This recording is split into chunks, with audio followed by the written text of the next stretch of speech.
Hello and welcome to the Last Word on Spurs. We are your award-winning Tottenham Hotspur podcast, and we return for another big bumper show to come your way here. Look, they don't stop coming. I don't get much bigger than this on Last Word on Spurs. Before we bring in who we've got back on the show, it feels like it's been ages. It's always a great catch when we've got him on. Look, I'm joined by the instructor, the conductor, the runner of this epic, crazy train. Lee McQueen is back alongside me. Macca, how are you? You okay? Evening viewers, listeners, everybody around the world to this global stream that we have on and this global superstar that we have on as well for tonight. Really good, mate. A bit tired, actually. It's been a long week already, and it's only Wednesday. We're just about to get into transfers, I'm sure, today. So that'll be good, mate. I'm looking forward to it. Bless you, mate. Lovely having you back on. Alongside me, I'm blessed twice in a week. Thailand's seen the best of him. We've got the worst of him. Jason McGovern is back alongside me. Jace, love to have you back on. A lovely background there of the beach. You brought it back with us from Thailand. How are you? Get a bit of crabby in there, boy. Just, mine's still on the beach. I haven't got into Tottenham yet. Still enjoying. It's the best place during the transfer window, I tell you that. Shut the window and just sit on the beach. Leave you there. Just leave you there for 3 months. Listen, That'll do. Glad to have Jason That'll do. back alongside us. Look, glad to have this man back on the show. He's a regular returning panelist. You know him by now. We've got the wonderful Patrick Tyrant back. Chatty Patty, how are you, my man? You well? I'm brilliant, man. What can I say? I'm on a stream with the amazing and wonderful people around me. Alasdair Gold, Lee McQueen, Jason McGovern, Ricky Sachs. I'm honoured, I'm privileged, I'm humbled. I'm just going to sit back and listen. I'm literally going to be a fan today. I'm just going to, it's all about you lot. But yeah, what can I say? What a wonderful panel, and I'm really looking forward to this one. I really am. Likewise, man. It's And always a pleasure. Patrick, can I just say, don't forget Ollie Skips at right back. We'll come on to that later in the show. Yeah. I hate that I was on the same pod as that, and people are gonna tie me to that. That's all Lee. That's nothing to do with me. That's all I'm saying. Ali looks so confused. He looks so confused. We'll be updating Al about that later on. Don't you worry. Look, back on the show, always by popular demand, a man that is steeped, I've got to say, in what I think you can all say is Spurs media glitterati. A man that, listen, we love having on this show whenever we can bring him back on, because ultimately he is always behind the scenes, telling us what's going on week to week. Golden guest on his own YouTube channel. You've seen him always in and around Spurs and what this man is doing. We've got the wonderful Tottenham Hotspur correspondent returning to the show. If you don't know who he is, this will give it away.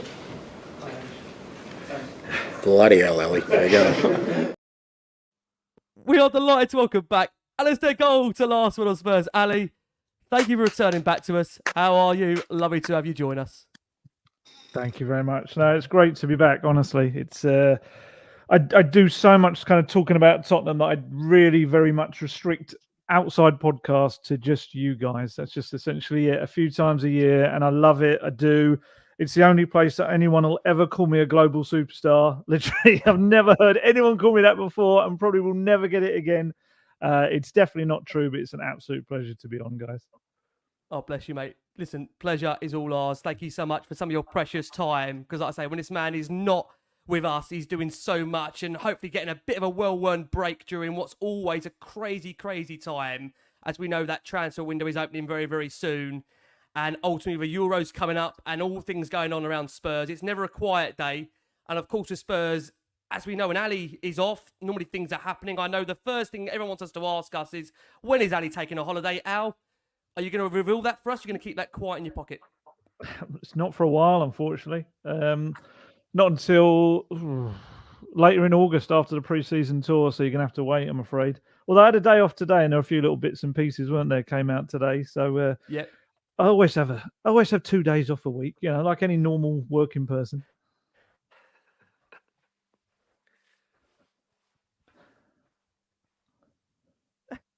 I mean, it's a rule, we've got to say. But listen, what we are going to open up with to begin with is, of course, the news, as Al has said there. Look, we come on a day which Spurs have announced some news of their own. Excuse Jason, which you will see probably celebrating in the background, running around like a nutter.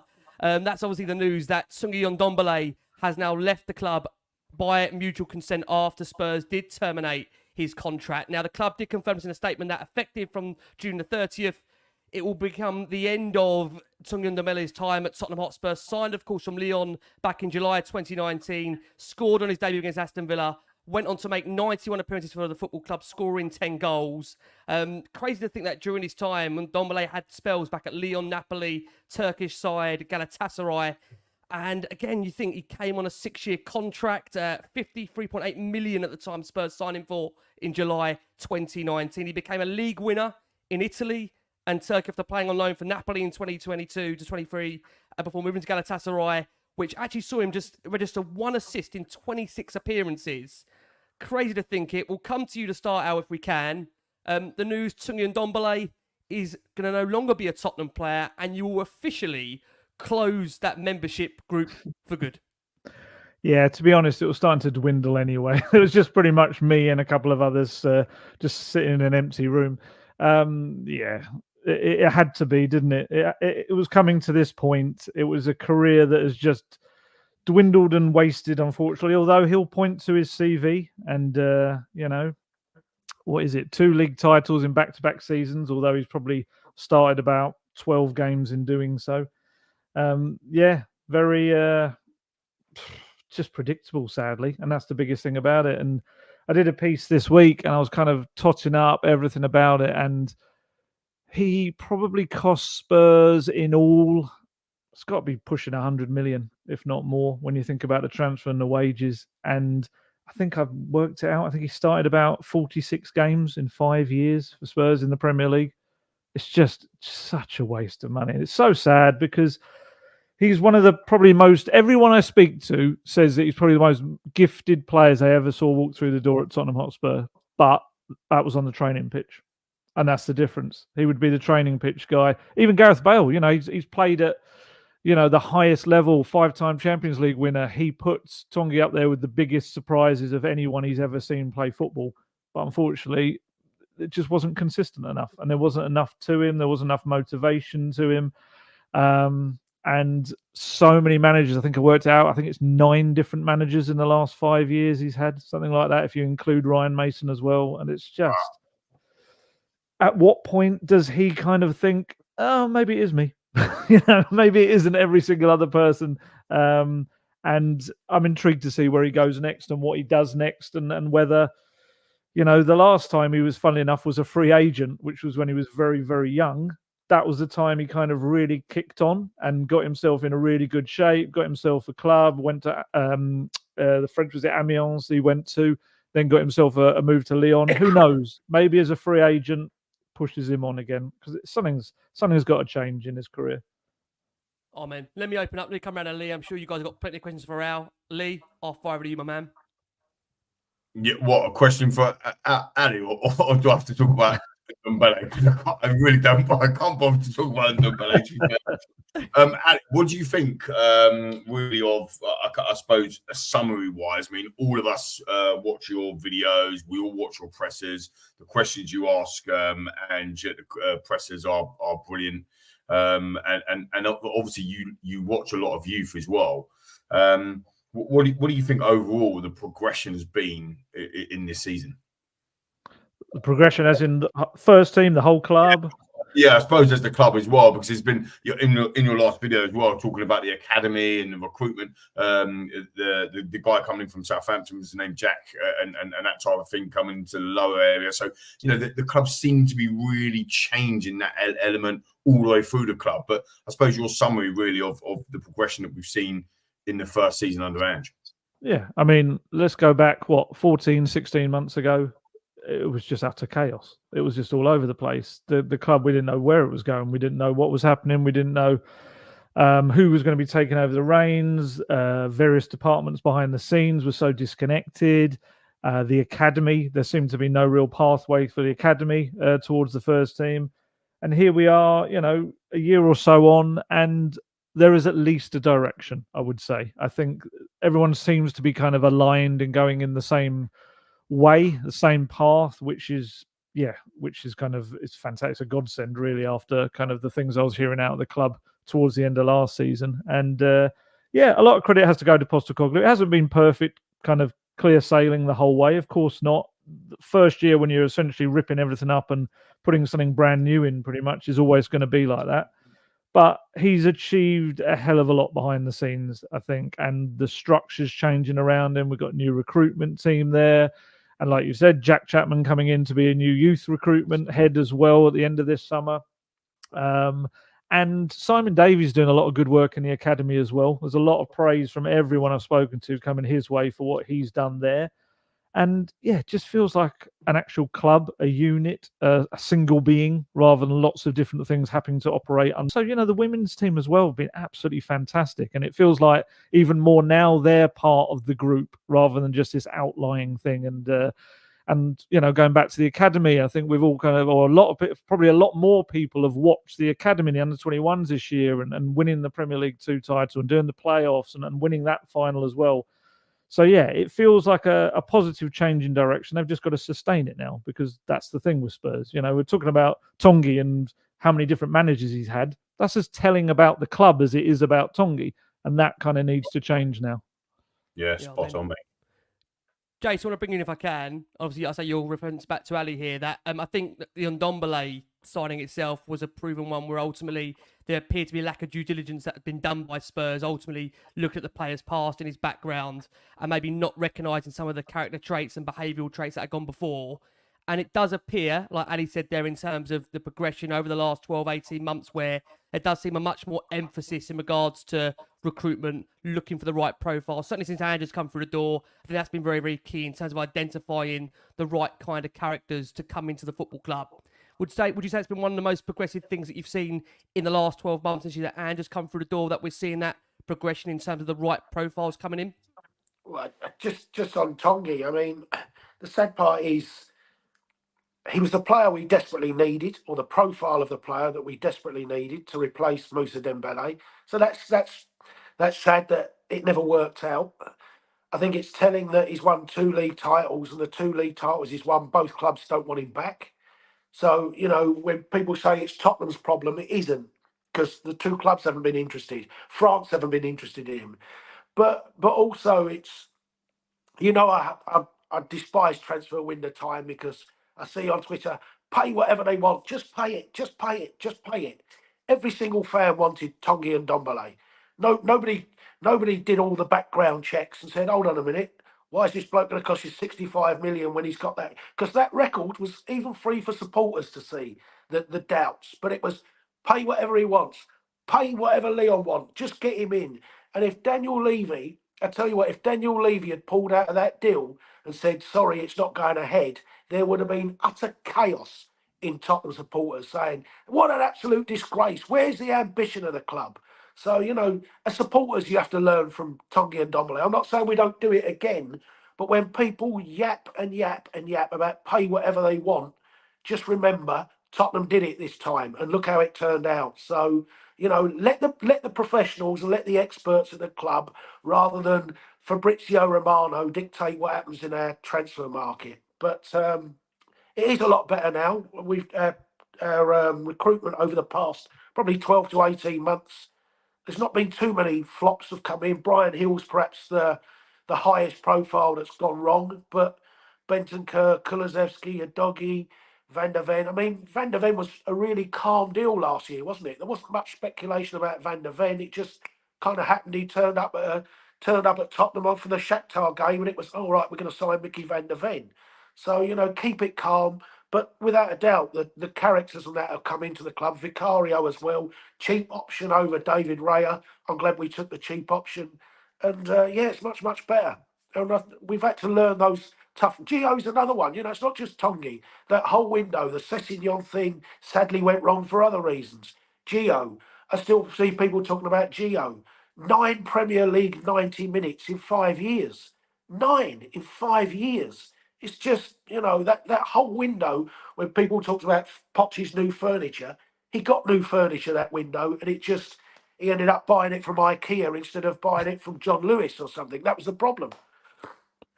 It's funny because I've just seen, obviously, Al did a piece very recently, Al, to bring you back in before we go to Pat there. You did this piece on that 2019 window and really the hauntings of that window. I mean, we have come a long way out since that window, right? I mean, just the nature of what was going on at the club that time, the chaoticness around, obviously, the failure to win the Champions League, Pochettino's future, and what that obviously led to in terms of the managers that Spurs acquired during that time. Hopefully, we're never going to have to go back to that period now, right? Well, Jace has actually missed out the biggest signing of that window, which was Jack Clark. Clark. To be fair to Jack, he's played the most games out of any of the probably players of the window in the last couple of years. Yeah, it was insane. When you look back at that window, how excited we probably were at some of those signings, and they were really good signings at the time. Yep. And after 2 windows where Spurs had spent naff all, they spent over 150 million that window. And in hindsight, absolute disastrous window. It was probably as much of a kind of a window that haunted them as the 2, moneyless windows before it, because they got left with this legacy of incredibly expensive players that they then couldn't shift.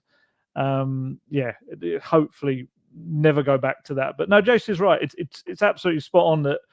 It wasn't just Vicario was a cheap option. Van de Ven was a cheap option to tap sober. And people kind of saying, oh, don't go for that one. And it's almost like, I think we're at a stage now where hopefully more and more people are kind of understanding, just get the right player. It doesn't have to be incredible money.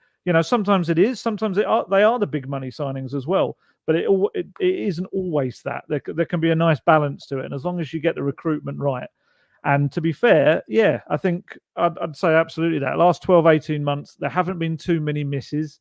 And especially under Ange, I think with him having a bigger say last summer, every signing so far is actually a signing for his system. I think that's a key thing as well. There's no kind of Jed Spence signing like, here we go, we really like him as a club. Doesn't fit your system, but here you go. And it's and Danjuma.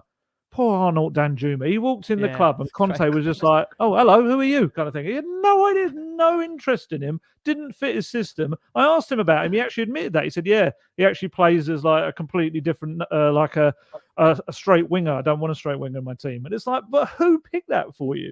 Whereas now it actually seems like Ange is very much like, well, no, don't do that. If it doesn't fit my system, I don't want them. And that's just a normal way of working. It's actually the right way of working for a change. Can I just ask, Ali, what's happening with Paratici behind the scenes? Is he still having an advice line or doing casting his eyes or recommending players or what? I love the way it kind of makes it sound like there's a bat phone that just ring him. It only rings in his office in Turin. I would be stunned if there's not still the little bit of advice coming his way to Spurs and Levy at times. But certainly, I think just for the kind of the whole idea and the sanctity of this new recruitment team, hopefully he's not as involved as he was in that first window under Ange as he had to be. But yeah, I would be, like I say, stunned if he's not still making the odd recommendation of stuff, because he had Levy's ear, and as you said, to be fair to him, there weren't many misses under his kind of tenure either. So I guess when you get someone you kind of trust in that sort of market in terms of recommendations, you probably keep listening to them. Yeah, I mean, I just won't ever forget, obviously one of his first recommendations was Nuno, so I mean really the only way was up. Yeah, players are not managers. Players not managers. Patty, I want to bring you in just quickly on Ndombele to get your say on it, because ultimately, look, it's a guy that when you look at the stats, which aren't kind reading, he made only 91 appearances for the club over the past 5 years. 75 of those come in the first 2 seasons. I mean, is this a reminder, Pat, that listen, this summer we're all going to be emotionally connected to wanting to see the right players come in, big players come in, of course. Just is this a reminder to maybe trust, hopefully, the people within the club that they're going to make the right signings from a due diligence and behavioural perspective? Well, first and foremost, they made the Ndombele signing. So even though they messed up, they can't put it on the fans saying, I know Jason's like, yeah, everyone was saying, get him in. But ultimately, they're the ones who pulled the trigger, not us. Yeah. So they messed up, not us. But don't get me wrong, it's on all of us, because all of us fans wanted him. The club wanted him. And unfortunately, it didn't work out. And like everyone's saying on the panel so far, we seem to be a lot more cuter and smarter with our signings. We're checking out, what their character's like in adversity, how they bounce back from adversity, what they're like in the dressing room. Are they good people? Do they want to be at Tottenham for the right reasons? Because it seemed, as much as everyone, even myself included, wanted David Raya, when Ange Postecoglou spoke to him, it seemed that he just only wanted out of where he was at the moment, which was Brentford, and not really cared about who was joining as long as he was away from the club. So it's all about the right things. And yeah, it seems that we have definitely got smart in the recruitment. But going back to Tangage, it's heartbreaking when you think about it, because every time I watched him, he was immense on the ball. He was silky smooth, strong, fluid, seemed to always just be in control of himself, but just didn't seem to have the application and desire. And as much as it's about talent, it's also about work rate, what you do outside of football. Are you doing the right things? Are you doing the right things to recover? What are you like after you get an injury? How quickly are you going to take to come back and bounce back? Do you have the right mentality? And unfortunately, he didn't seem to have that. And it is heartbreaking. But what I was saying on the other podcast the other week, and what I've been saying to many a Spurs fan, is don't let that one bad signing. And even if we put Gio in the same bracket, I know he has played a lot more for us, but he hasn't lived up to the hype either. Don't let that cloud your judgment or deter you from big players or big signings going forward, because all of the big clubs have horror shows and bad signings, but it doesn't stop them from keep going. And obviously be smart in the recruitment, but make sure that you do still try and sign the big names, because you need a sprinkle in a mix of everything. You need young players coming through the academy.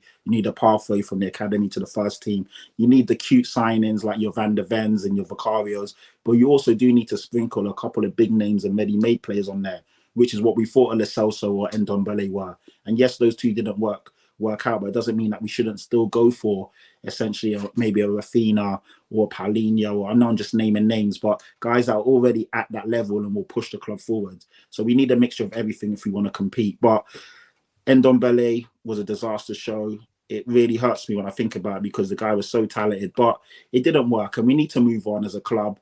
I'm glad that we've now obviously, cut ties with him, and we can hopefully look forward and not backwards. Amen. Patty, thank you so much. Right, to give everybody a glimpse of what is on the rundown, because we've done Ndombele now, thankfully. So look, ultimately the way we are going to run this show, and Jason's thinking, why are we talking about the rundown when we're 22 minutes into Last Word on Spurs? What's going on here? Just another standard edition of the show. Ultimately, look, the plan is we'll be discussing Ange in the media. This is Ange when he first joined. This is Ange after 12 months of Ali and Co. That's the difference of Ange in the media there. And we'll be discussing, obviously, Poch. I only went there, didn't I? Postecoglou in season 1 and what is happening to come in season 2. How much will there be a reliant in terms of the transfer team, of course? Spurs Talk Show, they're very kindly providing us with this one here. Ultimately, these are going to be the guys that are going to be the power men behind what Spurs are going to be doing across the summer. We'll be discussing with Ali the backroom staff. We've had a change already in there, of course. We know the news. Ange has lost his number 2 in Chris Davies, who is potentially going to come in and fill. We've got a squad that is obviously going to have a number of changes, we know. Ange has called for changes we're well aware of. And we'll be discussing, of course, maybe positional-wise, what Spurs are looking to do over the course of the summer. So, big bumper show in store.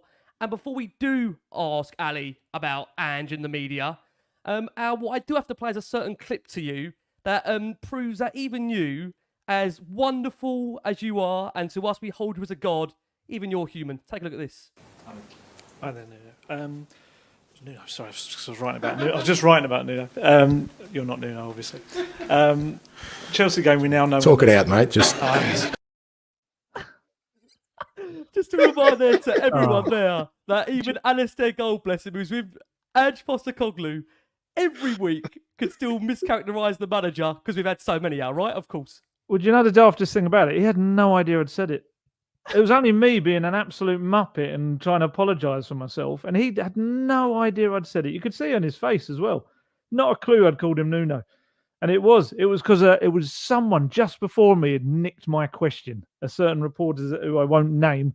And I'm scrabbling for another one, and I'm writing down on my little kind of notes on Nuno, and I said Nuno straight away. It's unbelievable. I thought I'd do it with Jose. When Jose came along after like 5.5 years of Poch, I swore I was going to call him Mauricio or something at some point. So no, I wait like half a decade on and then call Ange after one of the briefest managers Spurs have probably ever had. Just incredible. I know the boys on this section, we want to get the boys' obviously thoughts to bring to you as well in terms of what you've made him from a media perspective. But just to ask you, look, I think the perception from the outside looking in when Ange joined the club, that it was ultimately this kind of big cuddly teddy bear that was almost a man that was going to give you lots and lots of really great lines that ultimately you're going to be obviously reporting on, you're going to be giving to us on a week-to-week basis. And I think it's fair to say that over the last 12 months, there's been times where it's become frustrating for him personally. I think from what I see from the outside, and you correct me if I'm wrong here, Al, he does at times get very irritated by some of the line of questioning.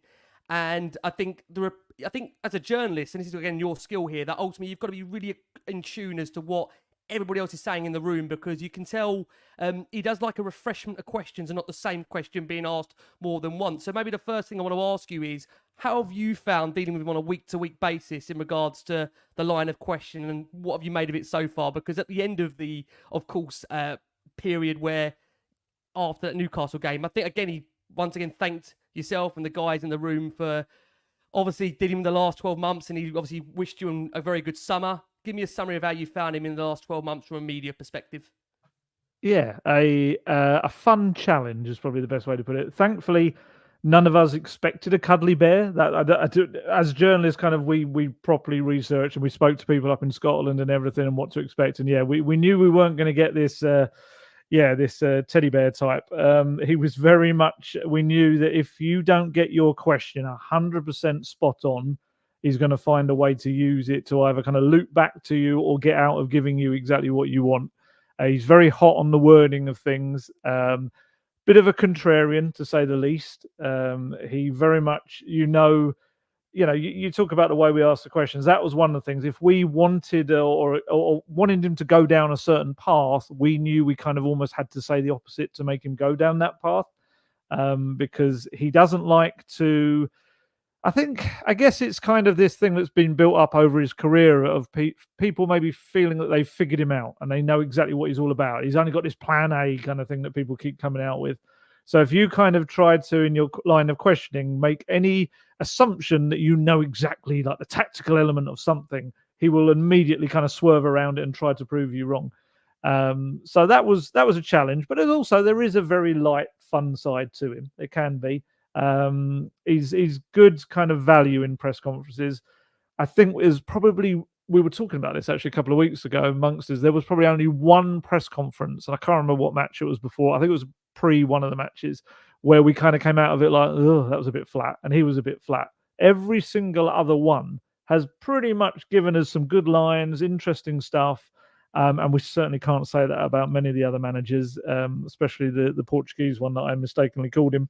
But yeah, he's interesting, and he appreciates you kind of putting the research in. You can see that he likes that when you've kind of, he kind of took the mickey out of me for swerving on my holiday to actually go to where he grew up in Melbourne last year. He kind of took the mickey out of me and that, but I think he kind of also appreciated it, and like the clip you played at the start when he saw me out in Melbourne on that just daft 48 hours in Melbourne last month. I think he does appreciate kind of the research we've done into him. And like you say, the thing that annoys him is when you get a different journalist will come in for a press conference and will have no real idea of what was asked in the last press conference and will ask exactly the same stuff again. That's when you saw him start to get a little bit tetchy. The top four question, of course, which would come up every single week. We all knew what his answer was, but someone else would come in and ask him about the top four race, the top four battle, all of this, and he would have his predictable answer. And it was quite interesting out in Melbourne. Some of the Australian journalists out there were asking him what it was like to deal with the kind of English press.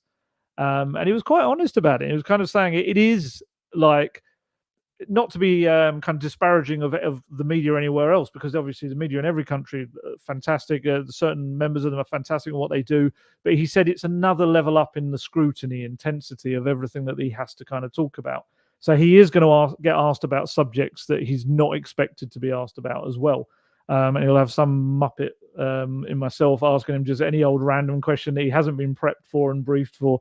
So, I think he's done well. I think he's got exasperated towards the end. And I think a lot of that probably was to do with frustrations as well behind the scenes, especially in those last kind of little run of games. But yeah, on the whole, it's been very enjoyable, to be honest. Yeah, it's been. Lee, I want to bring you in. And look, we have done this season review about 15 times now, so I don't want to go back for another season review. But I want to ask you, Lee, those That's first 10 games. A question right at the beginning, just so it's summarised it really quickly and we can move on. just on this point, Macca, ultimately there has been that feeling under Ange. We had that unbelievable start, as we've alluded to. Then we've had the bump in the road. And it does feel like going into the second season now, like I say, there's still a huge, and rightly so, contingent that want to see this manager be successful and get behind him. But there naturally are going to be some doubters out there, some questions that are being asked by some other people. Yeah, I've got Jason pointing at me. Yeah, I've got to be honest with you. I have got some doubts, and I need those doubts to be hopefully fulfilled over the course of the summer and the start to next season, and ultimately for me to know that I'm still feeling on the right track. And Lee, listen, you are, as everyone knows that listens and watches you on Last Word Spurs, you're one of those positive Spurs fans that I've ever been able to know. And listen, mate, I call you a really good friend of mine because it goes back now 6-7 years. But listen, you're on the train. You've always been on the Ange train. How do you feel going into now, like I say, this break in the summer, start of next season?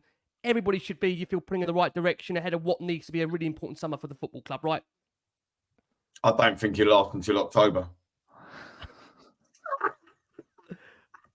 I don't know. Listen, you don't know. Don't be stupid. Of course he will. He's going to win the league, son. Don't worry about that. Oi, oi. Yeah, here we go. Could we? Look, here we go. Like you got five panelists on here, and I know for a fact 2 of them called that we would finish 5th before ball was even kicked. Jason, I salute you, and of course my good self on that. There's some people on the panel, Pat. How you getting on? That predicted we'd finish 9th. Right? Hey, listen. When I start throwing Ollie Skip in there as a homegrown one of our own to play an inverted right back as a backup, don't even worry about it. You'll see what happens. No, look, I mean, I think it is frustrating, and I'll say this, but now the season is finished and there's no results around the corner. We can just look at this calm, and the reality of the situation is we are desperate for success at this football club. But all of us want it. We all, as a fan base, regardless of what our views are on certain players or certain things, we all actually want our club to do well. And when you look at where we've been, as Ali superbly put right at the beginning to my question, 14 months ago, we was in absolute mess, absolute chaos. We was on our 4th manager, I think, by the end of that season. We didn't know what we were doing. We were linked with every single manager going in the silly season before obviously I predicted before anyone else that Ange would be appointed. Go back and check. You know, Pat, mate. You know it's happening. I'm predicting Ollie Skip, and I just think that he's. You've heard it from the man himself, like in behind the scenes, like he has ripped off everything. He's started again. The football's got better. Anyone that was expecting us to get Champions League, but at the beginning of the season, Paul Merton was thinking we're getting relegated. Right, just put it into context. So I know some of the results at the end were terrible, and I'm not condoning them results. But actually, in the grand scheme of everything of where we are, we scored more goals, got more points, we lost less games. We've embedded a brand new style of football with some amazing young players. And again, I think I said in the last show, or definitely to a few of my mates, I don't think anyone would change any of the back 5. Which is crazy, isn't it? But I don't think our first starting 11, I don't think we would change them. Although if Real Madrid's got something to do with it, maybe we might have to. But that the Van der Ven, Romero, the Doggy, Porro, Vicario, it's so exciting, and the ceiling is huge. They can only get better. So you have to look at that and think that the season won't be as up and down or as bad. It'll be more consistent next year, and if it gets more consistent next year, we'll probably end up finishing in a higher place. And you can only see the trajectory that Maurizio had at Tottenham, the trajectory that Klopp had, that Pep had, that Arteta had. These are top managers, top elite managers. And I think Ange Postecoglou is a top elite manager. And I think it's not even, I think he get it right. I think we can all see that there's a plan and a formation and a foundation built. And with the right acquisitions in the right places, we will get it right. The question always comes back to, and I think all of us will agree, will we make the right acquisitions? Right, that is the question. Chunga and Ndombele in a closed season after a Champions League final runner-up was the right acquisition. But we've just talked about him for 22 minutes, realising that he wasn't the right acquisition. So that is the hardest part. There's two real hard parts of football. The first hardest part of football is getting over the line. but something this club hasn't done for 17 years. Only once under this ownership, and it is quite frankly not good enough. But the other part of the hardest part of football is bringing everybody together as a cohesive unit and team, and recruiting the right people to bring part of that. You only need one kink in the armor, and it starts to fall apart. And that's elite sport, and that's elite teams, and that's the job that he's done. I think he needs a huge amount of credit for where we are today, in my opinion. Before I bring Jace in there, if I can come back around you, Al, then we're going to go to Pat as well. Al, I think you made a point in one of your pieces earlier in the season, and please tell me if I'm putting words in your mouth here. I think you were saying that first season ultimately is about really putting the furniture out there to see what you've got, and then ultimately looking in the closed season to see, okay, what bits of that furniture ultimately do need upgrading. I feel like I'm going back to the potch now with the furniture again. Tell me if I'm wrong here, Al, that I've misjudged your piece there on an earlier piece that you wrote. I mean, is that a fair point, that first season is really looking at what you've got as a whole, and then tweaking and adapting where necessary for that second season? Yeah, very much so. I'm still having nightmares when you use furniture as an expression. Honestly, it just brings back so much kind of flashbacks. Yeah, I think it's clear across Postecoglou's career. A second season is always a massive hike upwards in terms of what they produce, what they do, the amount of goals scored, the fewer goals conceded. It's always a big step up. And I'm still kind of trying to get over the fact that just one of the comments there just reminded me of it, that, it's the first manager Spurs have had for a full season in half a decade. That's just terrifying. It's just absolutely crazy. And that alone just gives a foundation. It allows the club to actually build on something. And he'll have such a good idea now of what he wants in that club, what he doesn't want in that club.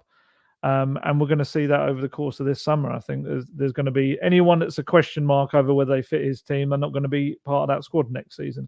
So you'll have a far better honed squad that's able to play his football, that's able to react and change during matches as well to the different ways that his system can play, which won't mean it won't look one-dimensional. And yeah, I think absolutely it's finding the right. It's such a cliche, but it is. It's finding the right pieces for the jigsaw, and that's where we're at. We'll be at year 2 and push on, hopefully. Can I just say, Jace, I don't want to make you feel like a broken record by asking you to say what you said last week, but I asked you, Jace, about the style of football, and you made that really clear, concise point that the important thing was that what's being taught is to the group and not really being focused on individuals. I mean, not to make you go back and explain that point again, but for those that have got the reservations and the concerns about whether that style of form is sustainable in terms of the playing style, again, I'm going to go ask you probably just to give you a repeat of what you said to us last week on that point, if you don't mind, Jace. Well, I just said I was delighted that he stuck to plan A all season. It's my belief, even from the Poch era, that you get the players that are in the club that can play the way you want to play that way, rather than trying to cover those that can't play. And so you end up playing to the strengths of the players you want to get rid of, and therefore the 5 or 6 that can play your way have to wait another 12 months before they get down to grips with it. So we saw that massively under Poch, where he had to bring in that young group of Kane, Townsend, Mason and such to press from the front, because Capoue, Lennon, Adebayor, Soldado, players like that weren't interested to do it. He never changed. Pep Guardiola, I remember he went to Leicester in his first season. They got beat by Leicester in his first season, and he came out with a comment afterwards: I don't want my defenders to make tackles, when they were accused of being a bit too soft. And he said, I don't want my defenders making tackles. And everyone went absolutely nuts and saying, what do you mean you don't want a defender to make a tackle? But his thing was, I want us to have the ball, control it all, so they're never in a position to make a tackle. And it's getting your principles. Klopp never changed in season 1. Arteta didn't. So I'm pleased he didn't change. And I think you're a bit further down the path going into next year, because he didn't change, than constantly flip and flop all over the place like Ten Hag has done, where he's just won a cup to get a result but finished 8th in the league or 7th in the league or whatever. So no, I am pleased. But what I wanted to ask Ali about was how was he off the record about that the end of the season kind of game with Man City? Did he, did he, when you saw him in Melbourne, was he more understanding of the of the supporters' views of the game? Did he change? Was he more snappy? Was he less snappy off the record? I still think he was surprised by the reaction to the fans. I still think he absolutely just didn't see it coming. I don't think, to be fair, off the record or on the record, I don't think he really changed his view on it. He was quite clear. I don't agree with it. It's not something I would, as in this is him. I don't agree with it, and it's not something I would ever kind of want for my football team. But there it is. It exists. That's what those kind of the fans wanted. I just think it knocked him for a six a bit. I think he was just a bit shell shocked by it all, really. And I mean, I think, it was to my question, wasn't it? Kind of pre the next game when he said it was his worst experience as a manager on the touchline, just because he's not used to that. He's not used to. It was a very strange atmosphere that night. It was weird. You had kind of peaks and troughs. There was like moments when they started to naturally get behind the team because they were actually sweeping forward against Man City, and it was like, oh, okay. And then suddenly, in the next moment, it would go very quiet again. So I still don't think he's entirely I don't think he'll ever be kind of on board that. And I think it is part of the entire mentality shift he wants at the club, not to be worried about other teams, which I guess as an end goal is probably a good thing. But I guess, just a new experience for him. Yeah, absolutely. I mean, Pat, I want to bring you in. Ultimately, we've said it a lot in the course of obviously looking back at the previous season, that ultimately we've discussed the second season being the season where really we're going to hope to see a much more consistent brand of football. And I mean, ultimately, it's going to come down to two things. It's going to come down to obviously decent recruitment and obviously how Spurs handle the European football involvement in terms of, as we know, Thursday, Sunday. Because no matter who has been here, I think that has always been, of a cause of concern in regards to the manager and the players as to whether they can do that consistently. And ultimately, again, I think all of us want to see a form of progression for next season. The club to once again hopefully step up with, again, decent acquisitions, as Lee has touched upon. How do you feel, Pat, about ultimately the feeding of playing the 2 games a week, before I bring Ali in on that as well? And does that concern you, or are you relishing the prospect, Pat, of seeing us back in European football and having to manage that conundrum? No, I'm not concerned. I relish it. I want us. I mean, as you know, all of you guys on here know, I was one of the first people to say that I didn't want us to get Champions League football if we were going to stutter and have this up and down choppy season, which we ended up having, because ultimately I felt that we wouldn't be good enough to be in the Champions League. And next year I wanted us to see us progress and aim to win things. So, I was one of the guys to say that to begin with. And then as the season panned out, a lot of people jumped on that train and said, they'd rather us finish in the Europa League instead of Champions League because they feel it's a more viable trophy. Now that we are here, for me, it wasn't a cop-out. I was genuine in what I said. So for me, I need to see us try and win that trophy. That there's no excuses. So we do need to strengthen. We do need to make sure that we've got a team that is capable, as in a squad, capable to play strong on Thursday and Sunday. But ultimately, for me, next season is all about winning silverware. We've been here time and time and time again where we've looked fantastic in the league, finished second, finished third, finished fourth. I mean, our last season at White Hart Lane, we didn't lose a whole home game the whole season. That's insane. Had the best offensive record in the league. I think we scored the most goals. We were a phenomenal team. But ultimately, we came up short when it came to silverware. This season, I want to see us win or try our hardest to win the Europa League, and then just see where the chips land, see what happens. So we do need to recruit well in the summer. And for me, I would say, like, in terms of league finish, of course, you want to see your team do better. So at least a top 4 finish. But I wouldn't mind finishing 5th or 6th or around about that if we win the Europa League. Because it's a trophy that no one can ever knock us about, and you are automatically guaranteed Champions League football the season after. But I really need to see us take these trophies seriously now, take the cup seriously, and see what happens. I mean, Man United stunk the place out. They finished 8th. They got battered left, right, and centre. But when you look at, when years go by, you'll look at their trophy cabinet and see they won a trophy in 2024. We're much better than Man United. Arsenal were in their worst seasons. They were winning trophies. And for whatever reason, we just can't seem to get across that line. Everyone tells me that Ange in his second season, I mean, even Alasdair Gold said it earlier today, that, Ange is much better. He's, he seems to know his team more. He'll push on. Now it's time to see that. And it is a lot of pressure on Ange, but he thrives under this pressure. And I just want to see, I'm chomping at the bit. I need to see us win some silverware, man. It's been way too long. And like I said, us finishing in the Europa League, for me, it wasn't a cop-out, but now it's time to deliver. Now it's time to actually go and win it. There's no drop-downs from the Champions League. So next season, we are definitely one of the stronger teams in there. Surprise, surprise, Man United are now in it as well because they won the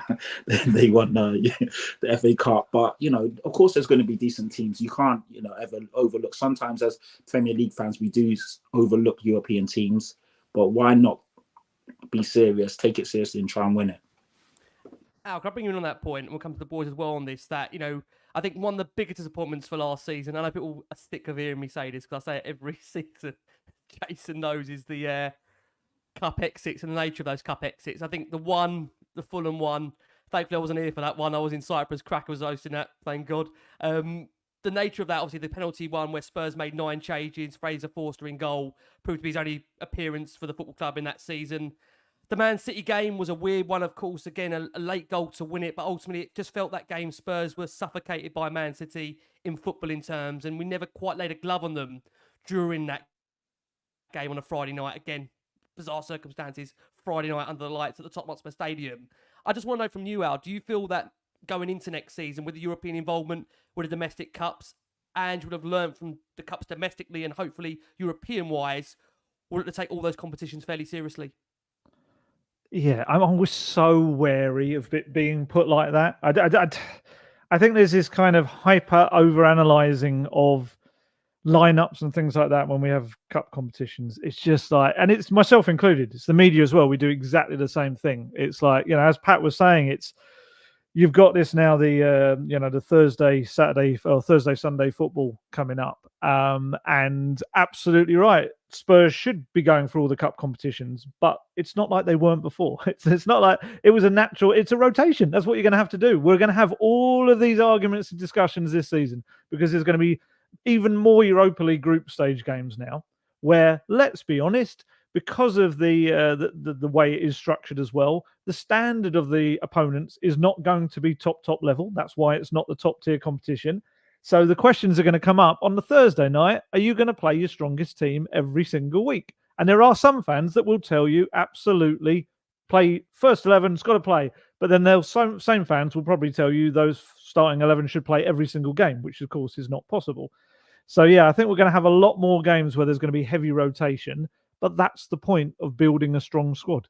That is the point of being able to have, as Jace was saying, getting this system, this ideology, this philosophy, whatever you want to call it, so ingrained in all the players that it doesn't actually matter who you take out of that team. So we have less kind of major gripes about this player not playing, that player starting, whatever. And it becomes like, obviously financially it's different, but like a Man City. Whoever comes in and out of that Man City team are going to play the Pep way.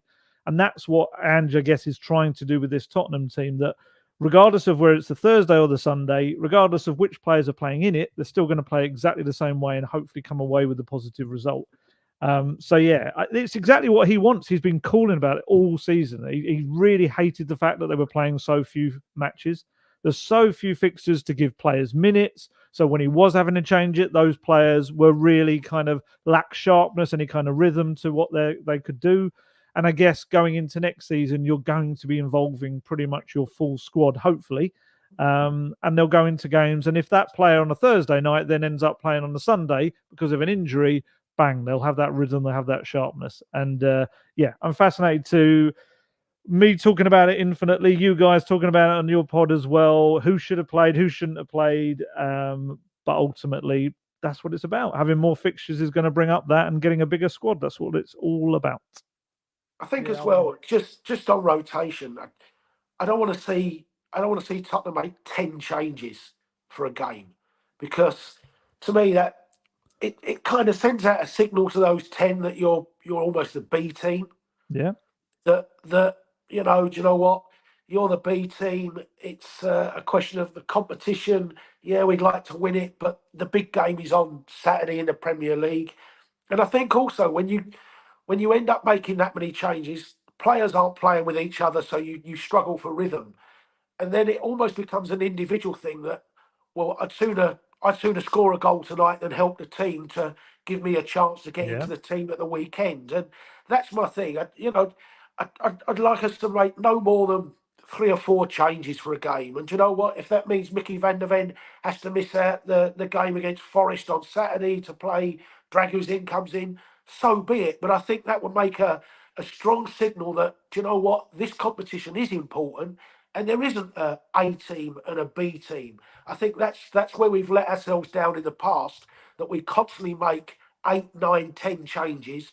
And, you know, when you look at Manchester City, I mean, I remember, I think Manchester City went to Newcastle in the Carabao Cup this year. Still went with Haaland and De Bruyne, still, for a game like that. And Tottenham would never have picked Harry Kane for that Fulham game, even if he was here and things like that. They just wouldn't have done You mean what they never would have picked Harry Kane for Sheffield United away in the cold rain? I mean, that Sheffield United game, and you know, it just that stunk. I'm that not over Sheffield that, by the United way. game, didn't it? Stunk. Yeah, and it just summed up that everything. And I think wasn't Wolves the following game, but we lost at Wolves anyway. 1-0, yeah. Power hit the bar. Yeah. So You know what? that to me is what you need to do. I mean, I don't mind 1 or 2 of the younger players getting minutes, but you know, Europa League game, if we're playing Ajax or wherever it is, I want to see Mickey van der Ven. I want to see your doggy. I want to see Bentancur and that playing, not all getting a rest. Yeah. You know, on that point, Lee, to bring you in, and we'll chuck it back to Ali and then go to Pat, is, you know, I think one of the concerns, Lee, is that when you have European football, and Spurs have had it in the past, where there's always sometimes a stronger emphasis on what's going to happen on the Sunday, rather than obviously the focus being actually on the game that you're actually playing, the Thursday. I mean, do you have any concerns, Lee, that ultimately, look, as much as I, for me, would love us and want us to take that European game seriously, are you concerned that for maybe some of the members inside Tottenham, that's a distraction because of what's going to come on the Sunday? Because let's have it straight here. I think when we're all going to judge progression next season, I think most will judge it. I don't want to judge for everybody. Everyone's got their own opinions. Most will judge it in terms of trophies being won. And 2 will judge it on the progression of the league, because next season, Chelsea got a new manager. Liverpool got a new manager. Man United sticking with Ten Hag. I think there's a real opportunity next season, if you can hit the ground running and go unbeaten in your first 10. Who did that before? There's a real opportunity, I think, you know, to have a really good tilt next season, no matter what people think. So, you got any reservations, Lee, about the fact of having European football that can become a distraction for the game on the Sunday and take the focus away from the Thursday itself? No, not at all. I mean, I haven't got any reservations about playing twice a week. I think it'd be good. I think Ange wants that. I think, you know, we heard under previous manager Antonio Conte talking about that he didn't want that. That you know, and we were listening to. I mean, Ali, you were there. You was asking questions to Conte, and he was like, "Yeah, you know, it gives me more time on the training pitch." When now you've got Ange, you're asking him questions. He's like, "No, absolutely, mate. I'd absolutely love to be playing 2 games a week. This is what I want to do." And it's lovely to hear that, isn't it? Like, I echo what Pat said earlier. We want to be playing 2 games a week. But I absolutely, every piece of words that come out of Jason's mouth, I completely agree with. Like, this is what drives me mad. Since I've been doing this wonderful show with you, Rick, and everyone that's on it for 6-7 years, this is the bit that drives me the most madness, which is like, you want to bring the youth in, yeah, and you want to progress the youth, and you want to win the Europa League.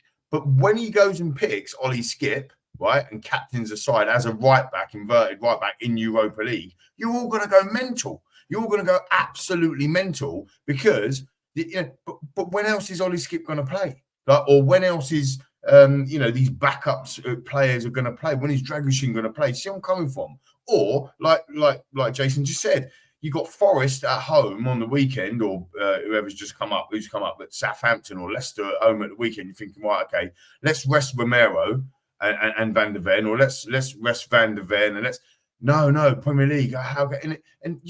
It's a balancing act, and I just think we need to embrace every single game and play every single game, and that's the reality. You know, the squad is there for a squad. Do you see where I'm coming from, viewers and listeners and panel? Right, the squad has to be used. One of the major issues that we had, which Ali just touched upon, is when they're not used and then they're just thrown in at the last minute because we've got a massive injury. It takes them 5 games to get up to speed. Do you see what I mean? But if they're being rotated properly and used, I don't think you need to use 23 players, but you probably need to use 18, 19. Do you see what I mean? Like constantly. So there's not one starter. There's a couple of starters. I mean, let me throw it out quickly to all of you.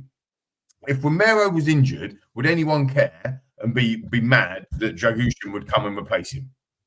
No. No, of course not. No. Right? You'd be happy days. You'd be happy days. And for example, if Brennan Johnson was injured, would you all be mad if Kulusevski replaced him, or vice versa, whoever starts? Or if Pap Sarr was injured, would you be completely mad that Bentancur was there? Like you wouldn't be.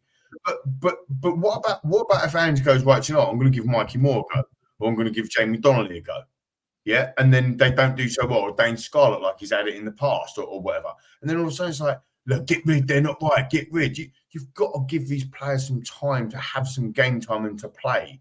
And that's why I don't think that the likes of the Europa League are given next season. I think you can do well. I don't think, unless you're going to play your first full 11 every Europa League and go, right, this is the cup that we're going after, I don't think you can say that we are favourites to win the Europa League. Because if you start the Europa League with 5 changes every week, that's not our strongest side.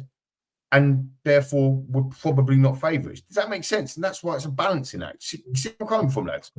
Yeah, it does. I mean, sorry, just to, I don't think anyone said we're the favourites, but we are one of the stronger teams. That's a given. And all of the teams in the Europa League also have their domestic league they have to focus on. So I hear what you're saying, but I also think it is a perfect time to balance the squad. But it means that we have to get the signings right and also strengthen the squad to a nice number. You can't have too many players in the squad, because then when players aren't playing, there's issues and problems. But also, if we're playing the same players week in and week out, twice a week, we will also have problems later down the line. So to be fair, I was going to ask Ali regarding that, what young players do you think will have a pathway into the first team, considering we've got double the amount of games next season? What players have you looked at and thought, you know what, this guy could or couldn't make it into the first team to help us strengthen in the Europa and obviously with the league? Yeah, it's a great question. I mean, the balance, we talk about the balance that Ange has to strike, and there is also one with the young players as well. It's between which ones do you keep around for exactly that, and maybe getting the odd minute here and there in the Europa League or Premier League or the domestic cup competitions, and which ones do you let go off on loan and play maybe a full season playing week in, week out, every single minute, which may be more beneficial to their development. From what I understand, Tyrese Hall and Mikey Moore are the two that he's really taken a bit of a kind of a fancy to and got his eye on as potential ones for next season. Both very talented players. Tyrese obviously older, 18-year-old. Mikey Moore just 16. He's really liked, of course, Jamie Donnelly's had an incredible year. But I wonder with Jamie whether it's the time for him to now push on and like Alfie Devine get his loan and maybe show what he can do at maybe Championship or League One. But I would say Tyrese and Mikey Moore will be the two. Maybe keep an eye on George Abbott this year. There's some kind of interest around him in terms of he's come on a lot in the last year. He's captain the under-21s in the second half of the season. And there's a real feeling within the academy that he's a very versatile player. And they've got to make that decision. Does he go out on loan, or could he be a very versatile kind of option for Ange to use in a couple of positions in, some of those games late on and things like that? But yeah, I would say, because you're going to have this club trained angle as well. They're going to have certain kind of homegrown players in and around that Europa League squad, because as soon as they lost Kane and Winks at the start of last season, that was 2 club trained big players, senior players gone. We don't know what's going to happen with Skippy, Troy Parrott, Tanganga's gone as well, which pretty much leaves you 2 goalkeepers in Brandon Austin and Alfie Whiteman as your 2 club trained players. So I think some of these younger players are going to have to step up into those slots. I would say Mikey Moore and Tyrese are probably the 2 at the moment that are going to be kind of leading that pack, because they've really made a big impression in first team training. And then you've got the likes of Jamie Donnelly and Will Lancashire and Alfie Dorrington, Alfie Devine, Ashley Phillips. So they've got to make the decision on, do they spend the first 6 months at least as part of that squad, or do they go off and go on loan moves? And there's some very talented players there. Scarlett and Parrott too. Scarlett absolutely is another one. That's a big decision on him, really. Personally, I would keep him around the squad for the first 6 months, definitely, as a club-trained player. I think Troy will probably get a move this summer, despite the fact I think he really wants to try and make it at Spurs. But with Permanent Dane, Al. Is that permanent Al, you think, Troy? Or is that a loan? I would imagine so. Yeah, I would imagine so. Just because I think he's at that point where he's had a terrific season in the Netherlands, and maybe you sell him now, put in a sell-on clause, maybe even a buyback clause, who knows, and let him kind of progress. Because I just feel like they're going to try to bring in a striker this window. I think his opportunities will be so limited. Whereas maybe with someone like Dane, he'll maybe accept that for 6 months, and then you get him out on a loan. But yeah, no, absolutely, Dane's another one as well. Yeah, just about, again, it's the quandary. When do they get the minutes? Everyone wants to win every competition, but you've also got to blood these youngsters at some point and give them a chance to develop. Yep, it is a really interesting concept, one which we obviously see what happens with Spurs and how they deal with the European involvement. In terms of dealing, one thing I did want to pretty quickly bring to the table is that Al, during a lot of the pressers last season, middle part of the season, actually the last time you was on, and we're not blaming you for this, after that Everton game, became a bit of a trend from that kind of game and then onwards. Well, maybe you'd say by the City game was ultimately the frustration around set pieces and how Spurs were dealing with those set pieces. I mean, look, again, that kind of started at the Man City game, as I touched upon. It led into the Everton game, where ultimately it just found that teams were starting to really target Vicario. I mean, there was comments from Ange with regards to maybe feeling there should be more protection for Vicario. It then led to him being quite bullish around the fact that, look, Spurs aren't deploying a set-piece coach, and he didn't see a great problem around it. I mean, again, I'm sure one of the presses that you'll remember, it was at a point where Spurs, I think at that point, had reached over 14 goals being conceded from set pieces. And Ange was fairly dismissive by the fact that Spurs had an issue in defending the specific reoccurring trait. But it was more of a case that this is not just set pieces. This is more actually bringing all of it together as a whole. Do you feel we've overcome that and come through that now? Because it does feel, I think, the last few games of the season, that there wasn't as much as an emphasis and we weren't conceding as many from set pieces. Do you think we're over that bump in the road that we had?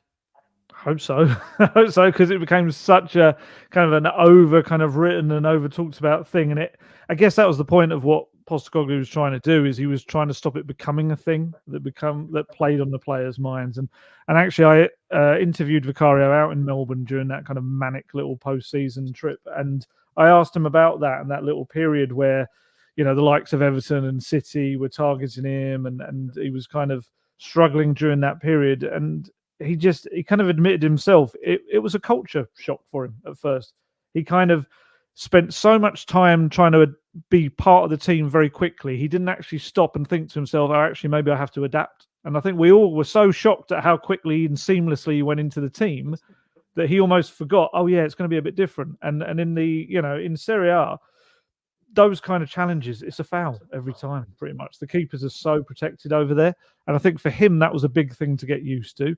And that's what he said. It's just about time. It's about understanding how these things work and the tactics that some teams will kind of employ. And then he now knows whether he needs to bring someone back and call someone back, like Maddison did very effectively as a bit of a disruptor of the disruptor. And I think Dragisin was doing it towards the end of the season as well, very effectively. And yeah, it is. It's all about learning. And, you know, Postecoglou's way is very much, he wants to focus kind of on the rest of the game, and it shouldn't be a hang up on those sort of things. And of course, but it is an area that you have to focus on in a way, regardless of kind of. I still think he was just trying to stop it being a mental thing that went into their heads. But if you're expecting him to get a set piece coach, especially a set piece coach, he said it himself. It's not happening. It just doesn't want one. He's never used one. He's got no intention of using one. He wants every set piece to be part of the system. So even when defending a set piece, it's meant to then propel you into the attack that he has planned and things like that. It's all very focused on that. So, but I did feel, like you said, I think towards the end of the season, they were starting to get to grips with it, and that'll only hopefully continue next season. Yeah, I mean, Jace, do you think we're over that bump? You're nodding away there as well. I mean, I know you were actually quite fierce at the time, suggesting that he shouldn't be coming out and suggesting that we've got this problem over set pieces, where a lot of, again, fans, and not all fans, but we're suggesting, why is he dismissive? Why won't he not just admit we've got a problem and we're working on it? I think as a fan, that is what I wanted to hear, that, look, no shame to admit it for me. I just think there wouldn't have been a concern to say, look, we are aware of the issue, but we're dealing with it and we're going to work at it and we're going to get better at it. You know what I mean, Jace? Yeah, I just think a lot of it was taken out of context. I think you know, as Ali said, his impression was there's a lot more things going wrong with this team than just set pieces. So if I spend a week sorting out set pieces and we don't concede one, but we ship 4 goals, actually, what was the point of doing all that work that week? I think the big thing for me is Vicario. I think Ali's right. He's had to adapt. I think maybe he kind of looked for fouls at times. You know, it's not just strikers that die for penalties. You know, you see goalkeepers go down pretty easily under challenges in the thought that as soon as I go down, a foul will get blown, and it wasn't. I don't think Vicario wants anyone in front of him at all. I kept saying that. I think he doesn't want the blockers in front. I think he wants a clear view of the ball so he can see the path, so he can judge the flight, and then he can make his decision. So it's up to him to toughen up, to bulken up, to work with the goalkeeping coach and be a lot more positive in how he handles the ball coming in from a corner than kind of just thinking, I hope somebody kind of bumps into me and I can fall flat on my face. So I think if Vicario for me is 70% of solving the problem. And that's not a criticism of Vicario, it's just his mental approach, his physical approach has to change. And I think if you get that right, then you'll start to concede a lot more. Because actually, you know, when we talked about set pieces, it was a lot more corners than free kicks. Yeah, It wasn't so much the wide free kick, it was the corner where he was being blocked off. So that's the key one. As you said, Dragusin, you saw definitely do that at Sheffield United for corners and things. But my impression is Vicario doesn't want anyone too much in front of him. He'll take the opposition striker being in front to disrupt him, because you know the other thing is if you pull somebody back to disrupt that striker, then a second striker comes in. And then you've got another one. So suddenly one becomes 2 in front of him, becomes 3 in front of him, becomes 4 in front of him. And then your goalkeeper can't come and catch a ball, can't see the ball, he's stuck on his line, can go nowhere, he's effectively out the game. So it's Vicario that has to sort the problem first and foremost, rather than Postecoglou or a set-piece coach. He's got to dictate how he wants to handle it. And just on to, if I come to Pat on this point, Pat, how important is it for you going into next season? Like we've said, hope that we are over this bump, because I think the concern will be if this rears its head again going into the start of next season, that ultimately does place some doubts in fans' mind that have we actually learned from this? Are we actually being coached to improve this area of the game? So is that a key thing for you, Pat, that ultimately this doesn't rear its head again for next season and ultimately we have got over this, what feels like an obstacle that really came out of nowhere, really? I mean, Spurs, like I say, for the best part of the start of the season, did fairly well. I think everyone was raving about Vicario, and rightly so. It was just bizarre timing, Pat, wasn't it? January onwards, we went through this flurry that I don't think any of us actually saw this coming, Patty. Well, my jaw almost hit the floor when Ali said that we're not getting a set piece coach. Oh my God, why not? Well, I guess, you know, if that's the way Ange wants to play and the players will learn from it, then we just have to trust him. And to be fair, most things he's got right. Like even me, I was very critical of him not having a plan A, Ali, and saying that he only plays one way and one way only. But against Manchester City, even though I didn't want to see it, I thought he was tactically amazing in that game. False 9, played a bit deeper. Obviously had the wing backs inverted, Mickey van der Ven playing as our inverted fullback, and we looked really, really assured. Obviously, on the day, the better team won, but it just goes to show that Ange isn't just a guy that has one way of playing and one way only. He can change it up and stifle the opposition and also trick them if and when he needs to. But with all that being said, I mean, I just quickly took a look at the stats, and we conceded the 6th most amount of goals in the league, the least amount of goals in the league. So Arsenal, then Manchester City, Liverpool, then surprisingly enough, Manchester United, and then we were Everton also conceded quite a low amount of goals, and then it was us. So even though we were really concerned and frustrated at the end of the season, when you look at the bigger picture, there's a lot of teams that conceded more goals than us. So obviously going forward, hopefully with a more set defense, hopefully not as many injuries. Vicario second season, like Jason's saying, being a bit stronger, a bit more assured in the box. Hopefully that will sort itself out as well. But yeah, I hope it looks like the players are learning.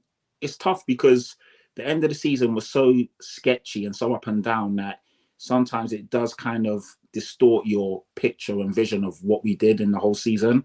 Because like Alasdair was saying, we had a brilliant I know some people will laugh and say, "Oh, you finished 5th and you didn't do this, you didn't do that." But if you look at where we were in terms of what's happened, the style of play, finishing in a respectable position, the amount of goals we scored, and everything else in terms, exactly. And when you look at everything that happened, it was a good season. But obviously, it's now, do you build on that? And you know, I mean, we went to Manchester City away, the Etihad, and we had Emerson Royal and Ben Davis as our centre-back pairing partnership. So, and we got a 2-2 draw there. So just to put things into context, there were so many games where we didn't have our strongest, 3-3, sorry, apologies. We didn't have our strongest team playing, and it's not excuses. It's just trying to level it out and make people think and see that, you know, there's a lot more to it than just what meets the eye. But in a nutshell, I hope we do work on set pieces. I really do, because otherwise, I'm going to be worried. I'm not going to just sit here and sugarcoat it. But you know, I trust in Ange. He's here now. I think he's done enough for us all to trust in him, and we just have to see what happens. I think just quickly on set pieces, what I'd like to see us is improve at the other end. You know, Maddison's such a good free kick taker that you know, we got precious little out of Maddison's free kicks this year, did we? I don't. He didn't score one, did he? No, not free kick. There wasn't that many we actually scored from those wide areas. We might have scored from a few corners, but a free kick delivery around the wide positions at the other end Romero header was poor. That beautiful one, Romero, and he got subbed off afterwards, didn't he? He was concussed. The concussion. Was it that one? I think maybe. That I think, just to interact, I think you're actually on money with that. That whole. You know, up the other, and I actually think that's what Ange is more concerned with. And that sounds crazy, but it goes back to the point I made earlier. No one would change Vicario, Doggy, Van der Ven, Romero, or Porro, but yet we're worrying about shipping goals. He's worried about the other end because we ain't scored enough. We hit the post 18 times, but we have more touches in the opposition box than any other team in the Premier League.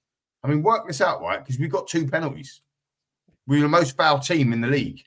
I mean, work that out. I mean, it's just, it doesn't compute. And I think that's why it's quite a crazy up and down weird season. It's not going to be like that next season. If you go and look at the statistics on everything behind you to see what everything is in front of you, when Poch was with us, Klopp in his first season, Pep in his first season, Arteta, they took their goals down from around 18 to 20 difference. So not goal difference. I'm talking about they conceded 53 goals, for example, 53 goals in Poch's first season. And then his second season, he only conceded 35. And then his third season, as you said earlier, he conceded 26, which is the best defensive record in the Premier League. That's what Arteta's just done with Arsenal in 3 seasons. You see where I'm coming from? So people go, oh, yeah, there's no way. We conceded 61 goals last year. But we were in the top 6 of best defence, as Pat, as you've just written out. So that's craziness, isn't it? So crazy. It's crazy. You can see actually it sits in the table. When you put all of that together, and I think we can, based on what I've just talked about, if we can take 18 to 20 goals conceded out of the team, you're finishing top 3. Like you are. Yeah. You are. How are we? How can we? Can we shave him off? I'm asking out. I mean, I'm asking out because I always turn to Al's guidance on his videos as a sign of advice and help. I mean, can we shave these 20 goals off, Al? What do you reckon? Can we do it? Yeah, of course.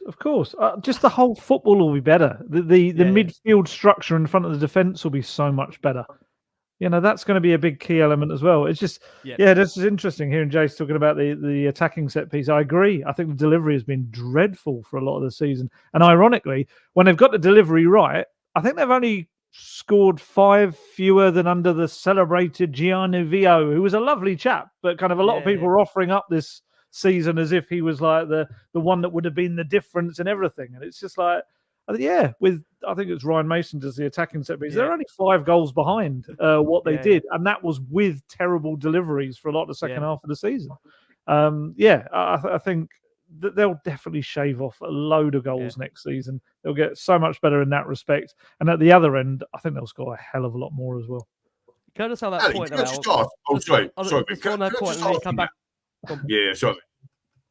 Now, on that point, and the only thing I was going to say is that when Al brings up Gianni Vio there, what made me laugh is that, again, at the time, and again, I love football fans, and listen, there's amazing Spurs fans out there. Every time I go in from a set piece, get Gianni Vio back. no one actually realised the bloke only focused on the attacking sense rather than the defensive sense. But every time a goal went in, where's Johnny Val? Go and get that bloke back. I was just thinking, brilliant. It is brilliant. It's football fans. Listen, not everyone could be as attuned as to what everybody is in terms of knowing what each individual does on a day-to-day basis. But yeah, I thought that was funny. Let's bring you back in there, Lee. Yeah, so I was just going to ask on that point. I think it's quite interesting when you think about crosses into the box or free kicks into the box. How affected do you think we've been with not having that focal point number 9? Because like we talked about it on a previous show a couple of shows ago when Kulusevski put that unbelievable cross in for Richarlison to head against Forest, and we just didn't see that enough. And you got, I mean, I just want to remind all the viewers and listeners as well, we had Perisic that actually played for this football club at the beginning of the season, who was actually a whiz of going in left foot, right foot and putting cross in. And he obviously got injured, and that came out of the team. And then obviously with Richie coming in, coming out type thing with his injuries and all the problems that he's had, Son as a number 9, you're not really crossing the ball into Son. Do you see where I'm coming from? So how do you think that has affected this season? Well, we've gone hour and whatever it is without mentioning the name of the certain player that left just on the eve of the season who would have gobbled up every single one of those crosses pretty much.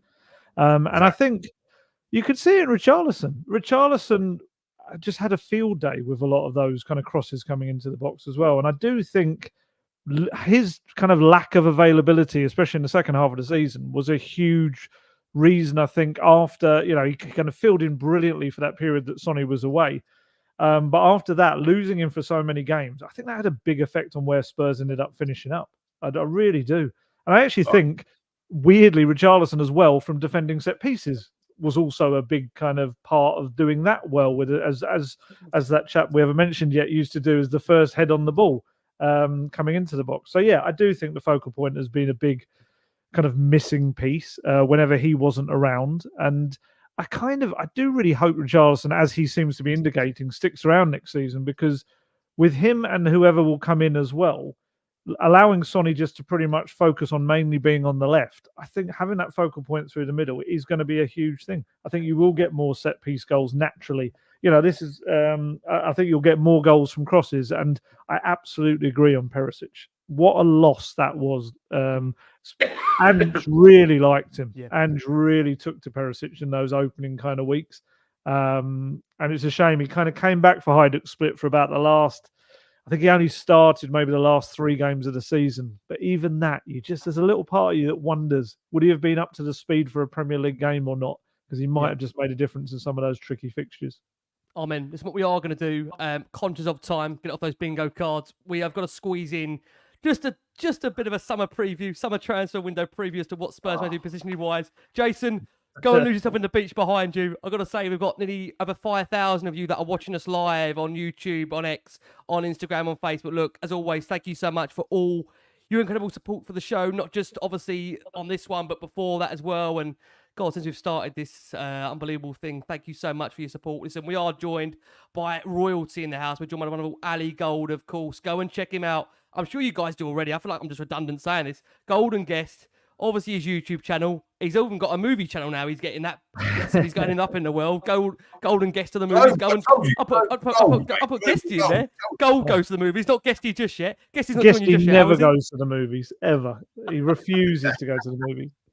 I love that. That's superb. Listen, we are going to just ask out a brief outline of where we are going into the summer window. And look, it is bizarre circumstances because Spurs got a player over the line in May. I'm conscious that it wasn't the player that everybody would have wanted in Timo Werner, who extended for a further season. I know that did cast real divide in terms of Spurs folklore, but I won't really go into that because that could end up in another discussion that we don't really want to go into. But ultimately, look, we know Spurs have got one through the line. But look, got to start with you, Al, in terms of the coaching staff to begin with, because ultimately, look, Spurs are going to have to make maybe a change there. And you actually said it yourself. They're going to look internally. They're going to look externally to find the right candidate to replace Chris Davis, of course. And to be fair, as you wrote in your recent piece there, Al, he was, as you said, really anticipating the potential departure of him. I think there was genuine interest from, and you can correct me if I'm wrong here, Al, I think there was Swansea interested during the midpoint of the season. Obviously, he remained loyal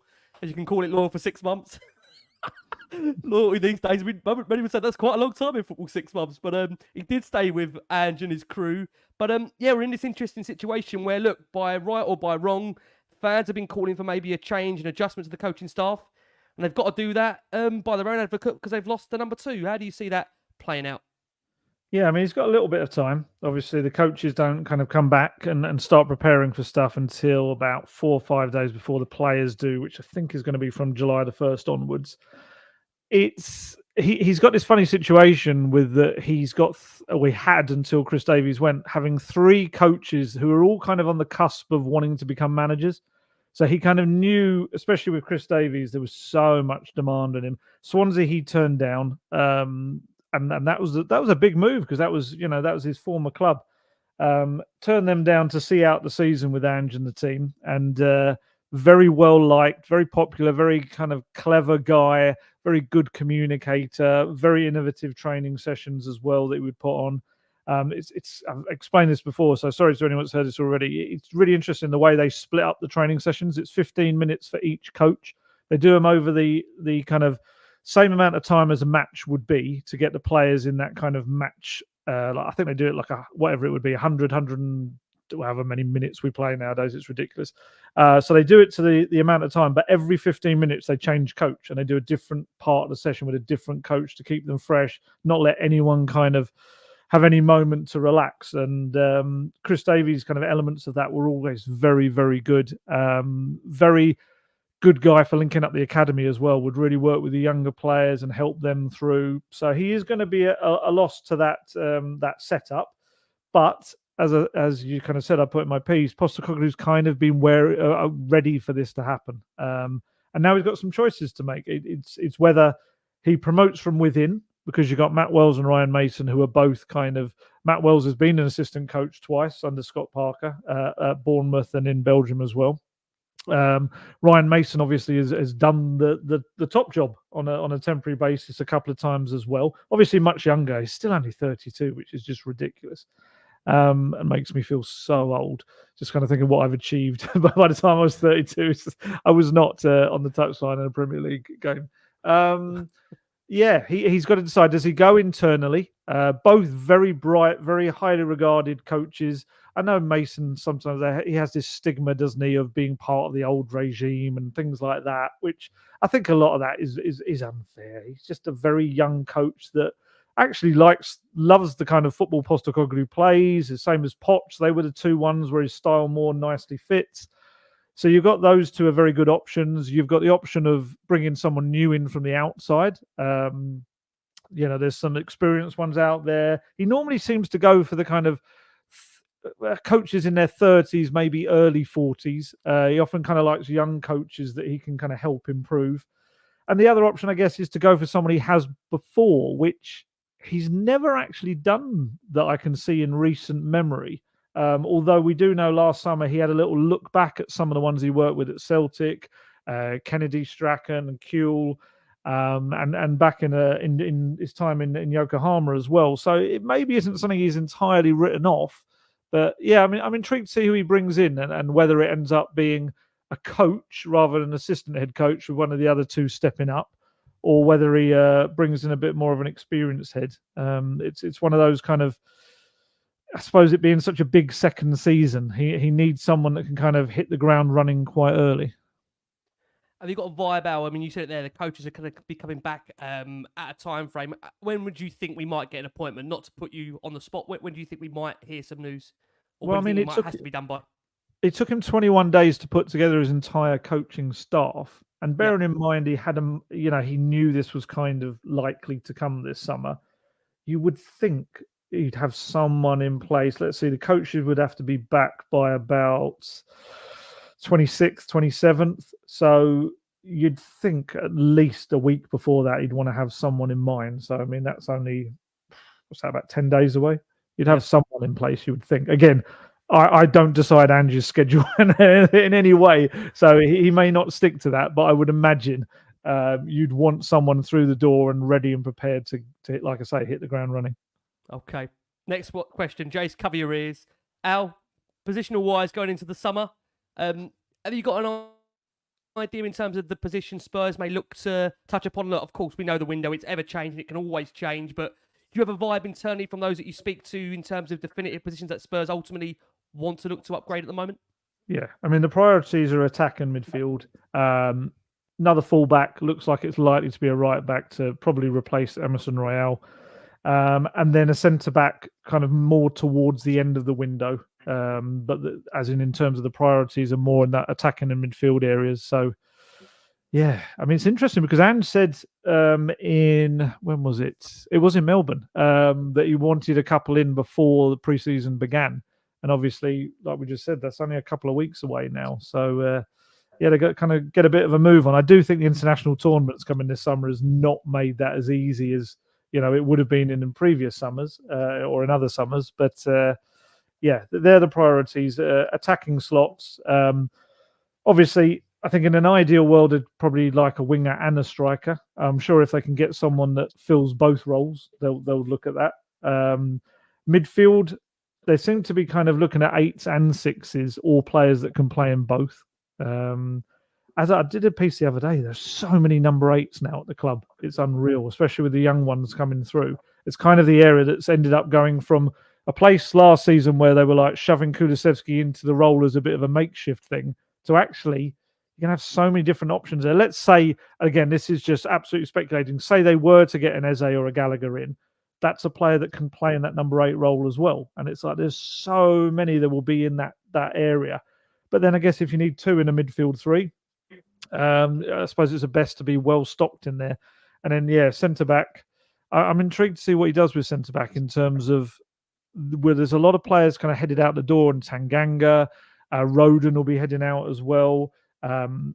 Intrigued to see what happens with Ashley Phillips and Alfie Dorrington as well. 2 young players that we kind of want to see make it at Spurs, but will they get the minutes, and which one of those 2 will stick around? But he's already said he wants another centre back. He said that quite publicly. So, yeah, busy one. And there's so many players going. That's the thing. We can kind of talk about what they need right now, but then in a month's time, there could be so many other positions they have to fill because they've agreed to let other players head off. It's interesting. Macca, I'll bring you in. We'll do a very quick on this. I know we don't want to go transfer crazy. Anything you want to ask Ali, transfer-wise, positional-wise, anything player-wise for you, Macca? Yeah, I watched your video, Ali, on the number 8s, the position that you talked about. I thought it was quite interesting, and I watched a couple of videos the other day on Yves Bissouma, and actually quite a lot of his positioning at Brighton, which was as a number 8 actually, rather than a number 6. And I just wonder, is part of his form, and I put this out in our WhatsApp group yesterday, is part of his form down to the fact that he wears number 8 on his back? Is he a number 8? He hasn't scored for Spurs. He used to score quite a lot for Brighton and a few worldies and all that. It was much more further up the pitch. I just wondered, would you count him as a number 8? And therefore, does that kind of number 6? I know Ange, you just said, I know Ange don't like calling him that, but I mean, clearly we do need a number 6, don't we? We need a Pelino, we need an Ogar, we need a Edison, like whoever. But we need somebody in that role. And I just wonder if Bissouma is that person, or he shouldn't be that class as a number 6 in a Spurs shirt. Does that make sense? Yeah, absolutely. I think he should be considered one of a couple of number 6s, personally. Because obviously, we can't forget that brilliant start to the season. And he was a big integral part of that as the number 6. He was superb in the role. He was absolutely brilliant in it. I think he just lost his confidence, lost his form. And yeah, I think he does need a bit of competition in that spot. Bentancur can play in the role. I don't think he's perfect as a number 6, but I do think he can play the role at times. And if they were to kind of go for someone like Gallagher before the end of this month, that's a player who can play 6 or 8 as well. And to be honest, as he keeps telling us and says, there is no 6 or 8. They are the same thing. He wants players that can be able to play effortlessly in either role, and it'd be a very fluid system. So, yeah, no, I kind of get what you're saying. I wouldn't say he was the most regular scorer for Brighton. I do think he would pop up, like you say, with the old worldie, and maybe just hasn't had his shooting boots on this season. But no, I would probably prefer him in the 6 role to the 8 for Spurs. Jace, just want to bring you in. I've got a Pat. How much, Jace, I know you always say an emphasis on this, how important it actually is, Ali alluded to as well, getting some of those players out as much as bringing those players in, Jace, right? I mean, that's also a key factor in any window, that you're moving on players that ultimately aren't part of the manager's plans, and you've got a squad there that are all competing and are all in the right direction, right? Yeah, of course it is. But what, 5 have now gone out the door already, or announced as 5, although obviously Eric Dyer, I suppose, had gone in January. But with Tanganga, with Tongi, I forget the other 2 that were told, Sessignon, who was the other one? I think Gio will leave this summer. I think we'll get a buyer for Højbjerg, Reguilon, players like that. They, of course, have got to go out. And, you know, you have to expect some of those to go before you can't just go and spend 250 million before any of them go out the door, because you know, it is the balancing act that as soon as you've brought everyone in and you've suddenly got 35 players on your books, clubs think, well, you know, we'll just do a loan because Tottenham are desperate to get one out. So you do want to maximise some of those sales as well. So of course it's important. But with Bissouma, he's been a massive disappointment, a real disappointment for us. Just like Ndombele has been. You know, we still haven't replaced Moussa Dembele. We thought Ndombele would, we thought Bissouma would. But, you know, I wonder with Bissouma if it just seems something that's not quite right mentally or professionally or something. Because, like I say, to be dropped from Marley's squad, and this is not a downer on Marley, and it's certainly nothing like that, but to have a player that can play for a Premier League top 6 side that's not considered good enough to get in the Marley squad, that suggests that there's something more than just technical ability or something like that, that there's something going wrong off the pitch that's stopping Bissouma becoming that player that we want to see on the pitch. Whether he's lost a bit of focus, whether it's, I don't know, the first problem, I think Ali will tell us, was Postecoglou's first day. He turned up late for training on his very first day. That's not the best way to impress your new boss, is it? By being late on your first day. So it's, and Lee alluded to it, he sat down, he did that big interview with Spurs TV with Yaya Toure, but he doesn't seem to follow any of the professionalist traits that Yaya Toure did. You know, Yaya Toure was absolutely bang on it all the time. Never let his levels drop, did he?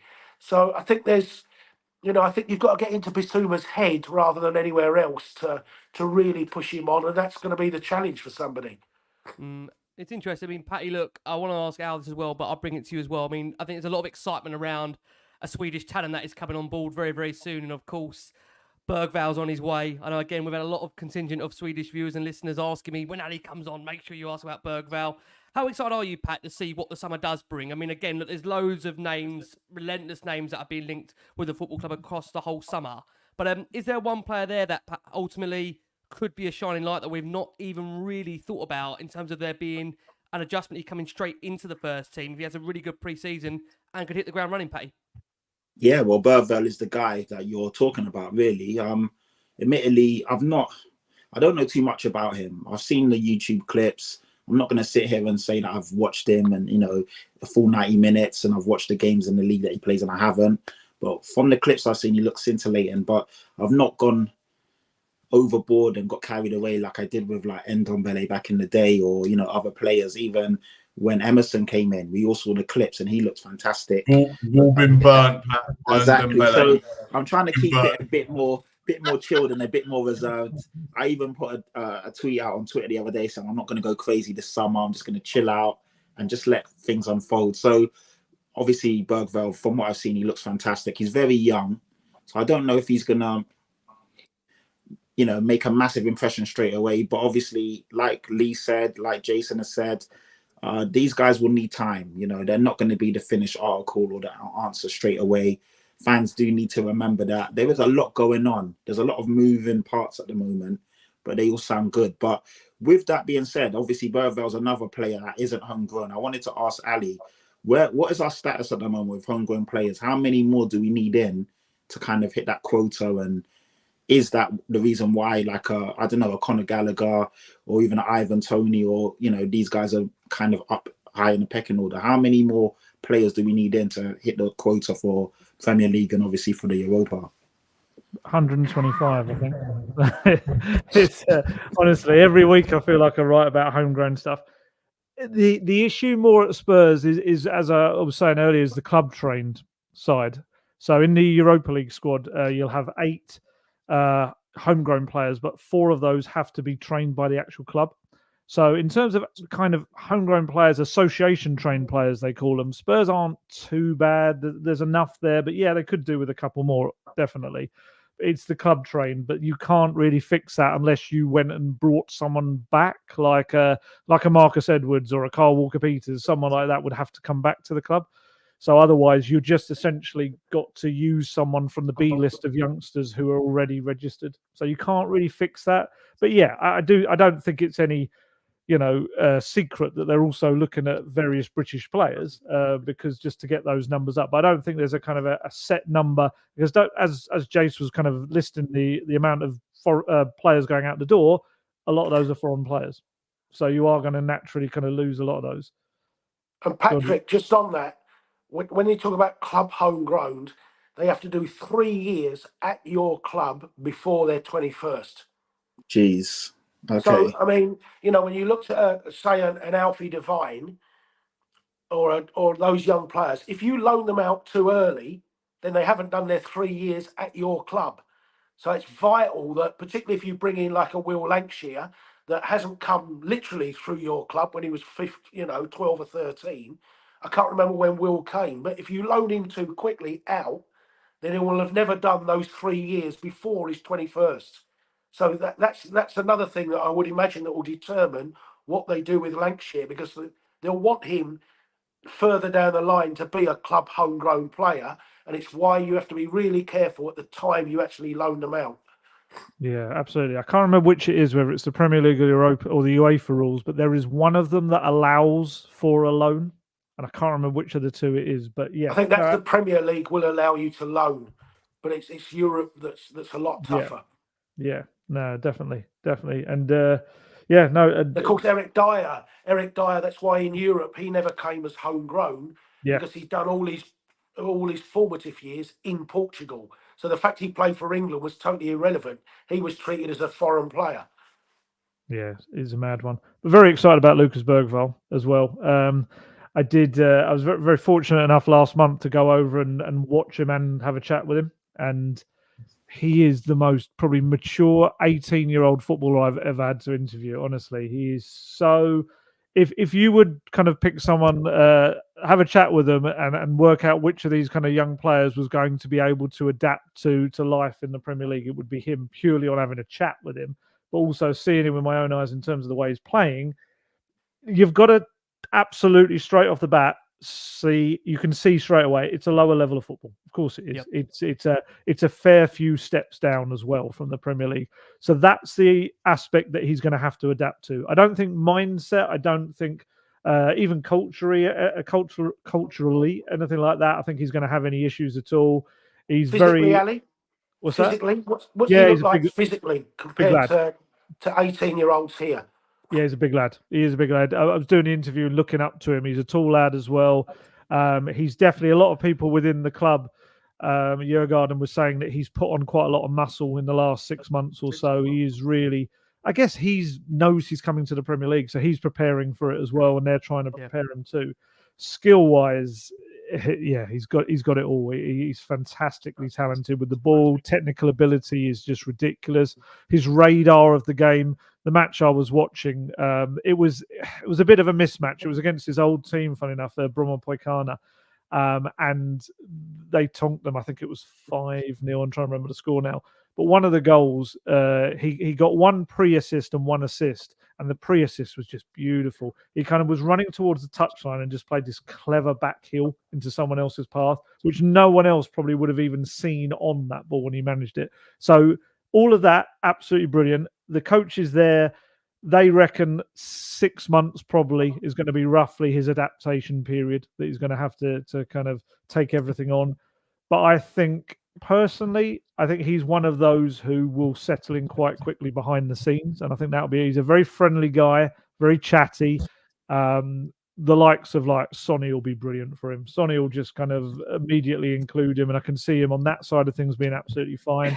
Yeah, it's just about the pace of the game. Pace, the physicality to a degree, but like I was just saying, looks like he's ready for that. It's just how fast that ball comes at you in the Premier League, and you've got like such a split second to know what to do with it. But I'm quite excited to see kind of pre-season wise how he fits in, and I get the impression that Ange is quite excited about him as well. So yeah, definitely. Where do you think he'll play, Ali? What position do you think he's going to play in? Number 8. I think he'll be an 8. Number 8, Everything okay. about his game. He played in that one game, actually. He pretty much played as a 6, an 8, and a 10, and at times on the wing. He can kind of do all of those different roles. Forget the summer. We're all right then. Well, that's it, yeah. He is yeah, we're done. We're done. Close the window now, Jace. We're all right. Don't worry about it. You're right. You're done. But yeah, I'd say number 8 is box to box. He's got a great engine on him as well. He will certainly do a shift at either end of the pitch.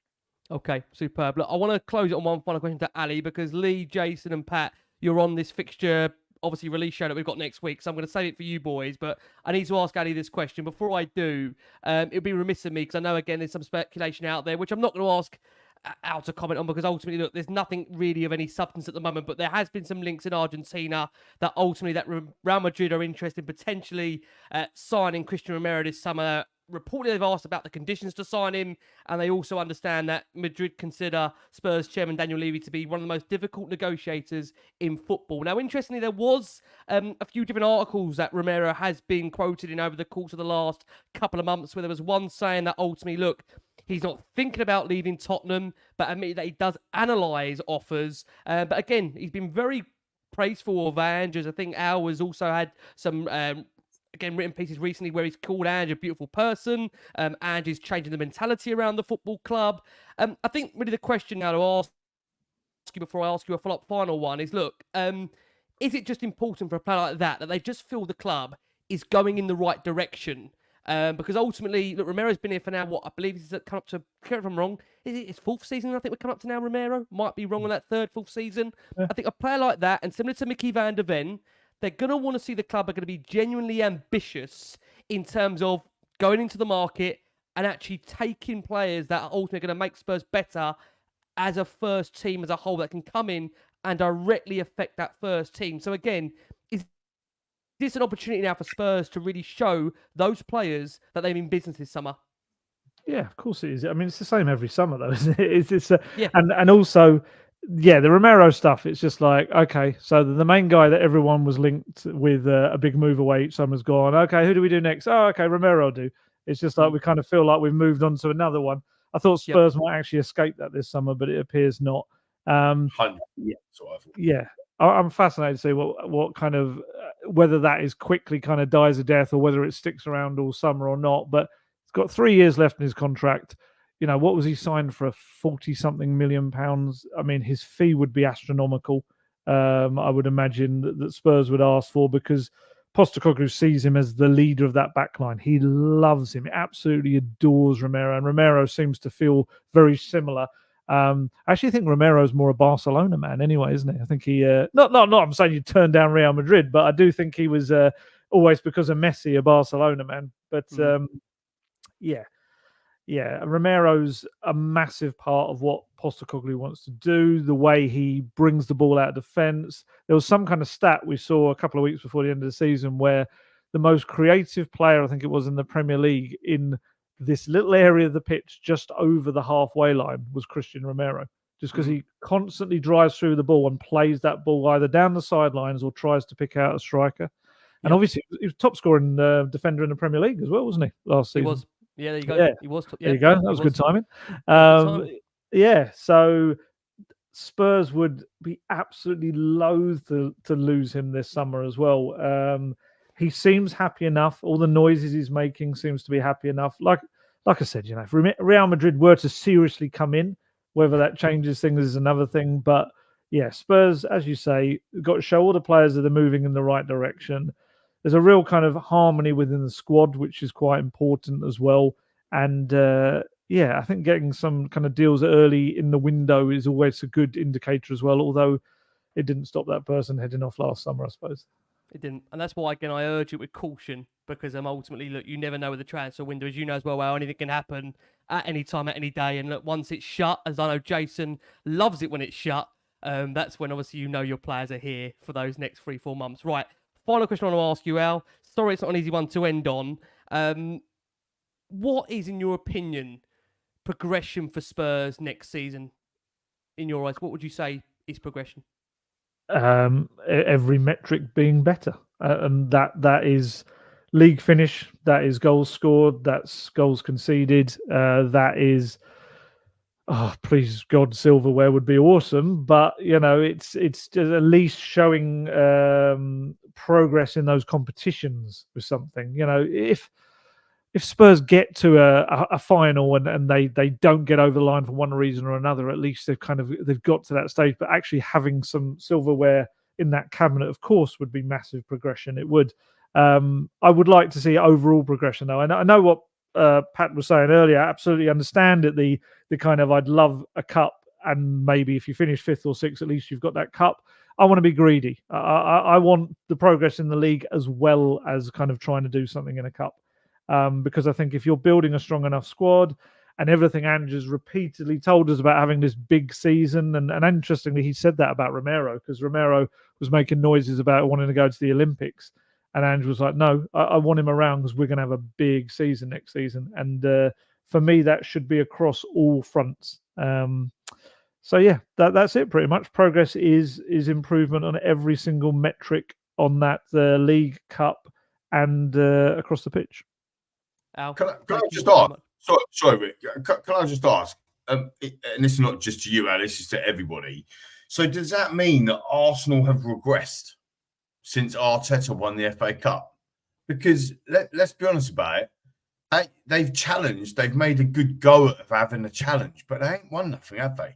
For the last couple of seasons. I'm just, it's a tongue-in-cheek comment, but I'm thinking about it. I'm thinking, is Man United had a better season than Arsenal? They won the FA Cup and Arsenal won nothing. Do you see where I'm coming from? Like, because this is what will be levered at us from you got to the Champions League final, but you didn't win anything. Like, you didn't get over the line under Poch. Yeah, you got records points out of 86 points, but you didn't get anything. I'm just trying to understand and gauge, from a metrics point, because I agree with you. I think that I want to be greedy as well. I actually think we finish third. I think we can finish third. I think there's an opportunity with a new manager in at Chelsea, a new manager in Arne Slot. Yeah, who knows? He might be amazing, but he might also have an absolute shocker like Ange did in his first season at Spurs for some people. Do you see where I'm coming from? So that's the reality, though. And I know I say it tongue-in-cheek and make you laugh, but this is what this fan base is like. So I think it's quite interesting to feel that. Is Arteta now on the decline? Or is he still going up? Because we all know it's harder. He's just bought £105 million player in Declan Rice and still didn't win a league. How are they going to improve to get to that point? So for us, we've got that opportunity next season to really kick on. And I think I agree with Pat. I don't think there's any excuses not to win a trophy. If Man United can win a trophy, in fact, they won one last season as well, didn't they? Let's be fair. So just trying to understand how we gauge our. And I think Danny Kelly, who was on our show last week, the amazing Danny Kelly, summed it up perfectly. He said, don't worry about all of the noise outside, which obviously I've just brought in. Just worry about us. But the reality is, if we finish third without a trophy or fourth with a Carabao Cup, is that good enough? You know what I mean? It won't be good enough for everybody, will it?